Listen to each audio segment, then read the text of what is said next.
The following story has been brought to you by StoriesToInspire.org.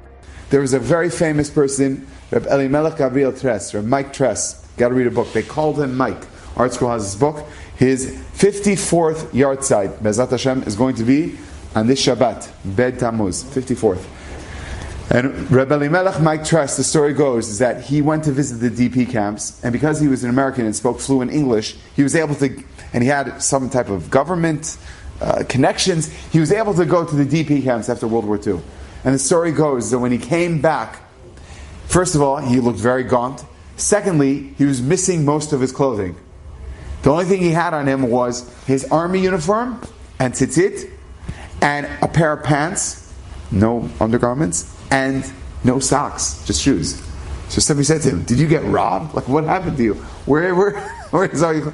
He said, "People had no clothing there. I came to the DP camp. I thought, between the Americans and the Russians, someone was going to take care of them. The Joint and all these other institutions were going to help the Jews. No one gave anything to them. These people, a lot of them were freezing cold, and they were sick, and they needed some warmth." And so on my way out, somebody said to me, "Do you have any undergarments?" Somebody used to say, "No." I went to the side, so I gave it to somebody.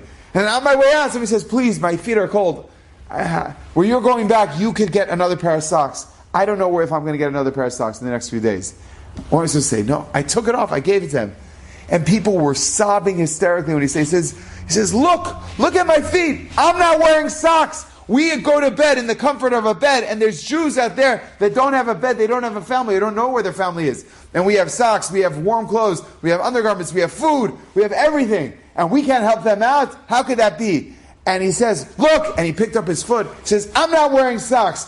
Will you give away your socks? Will you give something away like that?" And with that, he walked away, and the response was so powerful. People were bawling, people were writing out checks, people were giving money, because, yes, we have to recognize, he doesn't have socks because someone else did not have socks. That's such a powerful thing. It's just a pair of socks. Answer is exactly. A small thing makes a big deal. Give that small amount. You give that little bit. It's a Gemara. The Gemara tells us, "Hanoten pruta." You give a pruta, mitbarech v'shesh barachot. You get shmoneh barachot. You get a certain multiple barachot by giving a pruta. So some Mefarshim say a pruta. Oh, it's a big deal. Pruta is 5 cents. Answer is exactly. That little 5 cents that you gave, you put in, boom, you change the world. You think it's insignificant, it's not. It is such a profound thing. It's unbelievable. The world's gone crazy. People are talking about like these alternative coins, and it's all these different things, and blocks, and this and that. A coin, you think it's B'mikra, Kadosh Baruch Hu is making a coin? He's trying to say a little coin can make a person fabulously wealthy. That's the lesson he's trying to tell us. You want the real Bitcoin? The real Bitcoin is a tzedakah coin. That's a pruta. You invest in that, it's more than whatever the value is. It's never going down. It's always going up. Person has to know the little things count. Enjoyed this story? Come again. Bring a friend. StoriesToInspire.org